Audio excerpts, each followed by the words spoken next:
The Champions League semi-final is upon us. Tomorrow feels like a final. No disrespect to Inter Milan, but whoever wins tomorrow can almost celebrate a Champions League trophy. This game feels like the clash of the titans. Underestimating either side would be a mistake by both managers. But as a Real Madrid fan, I feel confident knowing my squad has some of the greatest players to ever play the sport in their positions. Real Madrid will line up with 2 Ballon d'Or winners tomorrow. Today, the final press conferences were held with both managers looking to keep their cards close to their chest. Managing Madrid journalist Kiyan Sobani asked Carlo Ancelotti this question. Today that if the game gets into a game of transitions like it was at the Etihad last year in the first leg, he thinks that suits Manchester City. And I'm just wondering what your opinion is. Do you think an open game like that suits Real Madrid more or Manchester City?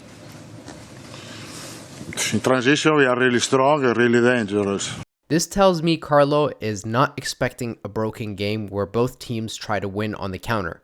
In addition to this point, Carlo has been very careful about sharing who will start tomorrow, having said in the press conference after the first leg that Rudiger was going to start. That led many to believe that Miltao would not start this game, and Ancelotti seemed to have clarified that point today in the press conference by saying he wasn't sure if Rudiger was going to start. Pep Guardiola rested 4 of his players from the first leg away at the Bernabeu against Everton this weekend, and he took off Haaland and Gundogan early, which probably means he'll start with the same 11 he did away at the first leg, with only Ake looking to potentially join the starting lineup. Previewing this game, Manchester City will more than likely start strong and try to impose themselves on the match early. If Real Madrid can escape the first 15 minutes without conceding a goal or two, this could become an open game. The mistake Real Madrid can make is being too defensive and sitting in a deep block tomorrow. If Real Madrid can take a game plan from any team this season against this Manchester City team, it would be the Tottenham game this past February. Tottenham played a very direct game,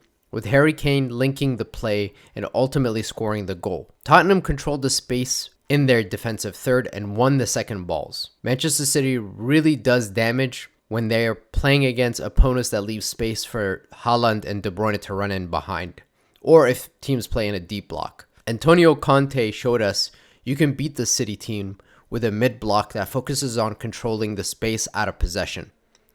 Pep himself said in the press conference today he would sign up for a game of transitions where both teams played openly, which differs from what he said last year when both teams met, probably because Haaland adds a whole different threat with his runs behind the final defender. Ancelotti hinted in the press conference that we could see a similar plan from both teams with slight adjustments. Even when asked about a potential penalty shootout, he responded by saying that it could be tricky because of, quote, external factors, hinting the plan for Real Madrid will be going for a win within the 90 minutes with a more forward-thinking approach. It will be a battle for the ages. If you like this video, I'd really appreciate it if you hit the like button, and if you haven't already subscribed, make sure to hit that subscribe button. Hala Madrid.